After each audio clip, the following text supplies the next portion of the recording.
Des fermes aux forêts, une douceur cachée sommeille dans les graines patientes. Dans les haricots, les pois et le soja, de petits sucres attendent près de l'amidon et des protéines. La betterave sucrière garde un autre trésor, pâle et lourd, enfoui dans la terre fraîche. Dans ces plantes vivent les sucres de la famille du raffinose, de petites chaînes coiffées de galactose. Pour un chimiste, elles paraissent simples, pour la digestion, ce sont parfois des portes closes.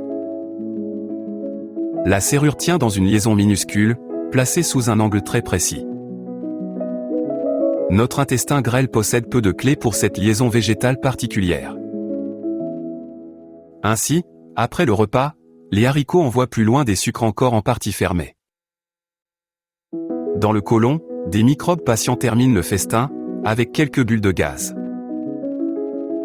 Ce même sucre verrouillé a longtemps contrarié les fabricants européens de sucre de betterave. Le raffinose restait dans les sirops, rendant la cristallisation du saccharose moins docile et moins prévisible. Une toute petite molécule pouvait ralentir toute la récolte patiente de cristaux d'une usine. Pourtant, la nature savait déjà, et depuis longtemps, ouvrir cette porte. Les graines qui germent fabriquent des outils pour déballer les sucres destinés aux jeunes racines pâles. Les champignons du sol libèrent des outils semblables dans les feuilles humides et les racines vivantes. Dans les intestins chauds, les bactéries partagent discrètement le travail après chaque repas de légumineuses. Les levures, surtout certaines parentes du brassage, ont aussi appris le secret du mélibiose. Cet outil commun, c'est l'alpha-galactosidase, une ouvreuse précise des extrémités terminales en galactose. Son histoire documentée ne commence pas avec les haricots, mais avec la mélasse de betterave.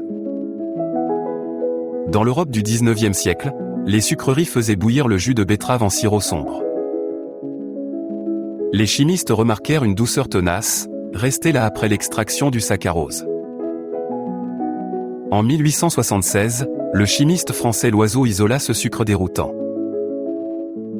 Il le nomma raffinose, d'après les salles de raffinage qu'il avait révélées. Fioles de verre et balances transformèrent un souci d'usine en nouveaux glucides. Bientôt, l'hydrolyse montra que le raffinose pouvait se diviser en sucres plus familiers. L'un de ces fragments, le mélibiose, devint un test favori pour les ferments vivants. La question était simple et profonde, quels organismes savaient le couper ? La génération d'Emile Fischer répondit avec le langage des formes et de l'ajustement. On comprit que les enzymes de levure n'attaquaient pas tous les sucres de la même façon. Certaines levures ouvraient le mélibiose, d'autres le laissaient intact et silencieux. Dans les laboratoires de brassage, un motif se dessina, les levures se classaient par sucre. Les levures à fermentation basse utilisaient souvent le mélibiose, quand d'autres en étaient incapables. Ces observations relièrent peu à peu de simples tests de fermentation à des outils enzymatiques invisibles. De ces différences émergea la mélibiase, reconnue comme une activité enzymatique nommée. Plus tard, les biochimistes reconnurent la mélibiase comme une forme plus large d'alpha-galactosidase. L'enzyme n'était pas une curiosité, c'était une carte de la sélectivité du vivant. Au fil du XXe siècle, on la retrouva dans des moisissures, des plantes, des bactéries et des animaux. Grains de café, graines de lupin et champignons du sol en proposaient chacun leur version. Dans les cellules humaines, une alpha-galactosidase apparentée travaille à l'intérieur des lysosomes. Quand ce ménage intérieur échoue, certains sucres gras peuvent s'accumuler douloureusement. La médecine apprit par l'absence, tandis que l'industrie apprenait par l'abondance. Plus tard, la génétique relia de nombreuses versions microbiennes à des instructions héritées dans l'ADN. Mais l'ancienne histoire industrielle restait ancrée dans le goût, les cristaux et les fioles. Au milieu du XXe siècle, les technologues du sucre de betterave revinrent au raffinose. Ils criblèrent des microbes pour trouver des enzymes capables de l'éliminer des sirops.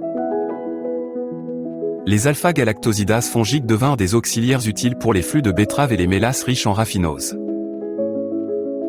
Le but était doux, enlever l'obstacle et laisser le saccharose cristalliser proprement.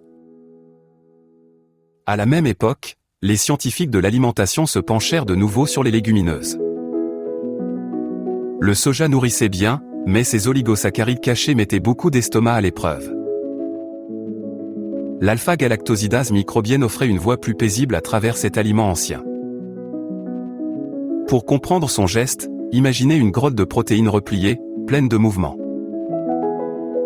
Une chaîne de sucre y dérive, portant un galactose terminal comme une perle. La grotte retient la chaîne juste assez longtemps pour que l'eau arrive. La liaison tendue se relâche, et le dernier galactose se détache. Rien n'est broyé, l'enzyme guide seulement un petit réarrangement de matière. Puis elle libère les morceaux et attend une autre extrémité compatible. Cette patience explique pourquoi les enzymes semblent si différentes d'une chimie brutale. Elles travaillent dans l'eau, tiède, dans des conditions ordinaires, loin des extrêmes. Dans une marmite de haricots, cela veut dire un aliment plus doux. Dans le lait de soja et les boissons végétales, elle adoucit les sucres cachés. Dans l'alimentation animale, elle aide à libérer les nutriments enfermés dans les tourteaux végétaux. Dans le raffinage du sucre de betterave, elle aide à retirer le raffinose des sirops complexes. Dans le café et les extraits végétaux, elle peut réduire les sucres gênants avant la mise en bouteille. En biotechnologie, elle aide à étudier les sucres des groupes sanguins et les surfaces cellulaires. Les chercheurs l'utilisent aussi pour explorer les signatures alpha-gal des mammifères. La petite coupe de l'enzyme révèle combien la biologie dépend des extrémités. Un galactose terminal peut changer la digestion, la cristallisation, la reconnaissance et le confort du quotidien. L'alpha-galactosidase nous apprend qu'un déchet est souvent une structure encore fermée. Elle transforme des sucres végétaux négligés en ressources, avec moins d'étapes industrielles lourdes. De la mélasse de betterave au soja, son avenir suit des procédés plus propres et des clés empruntées à la nature. Chez Enzyme.bio, nous sommes une petite équipe de scientifiques et de passionnés de biotech.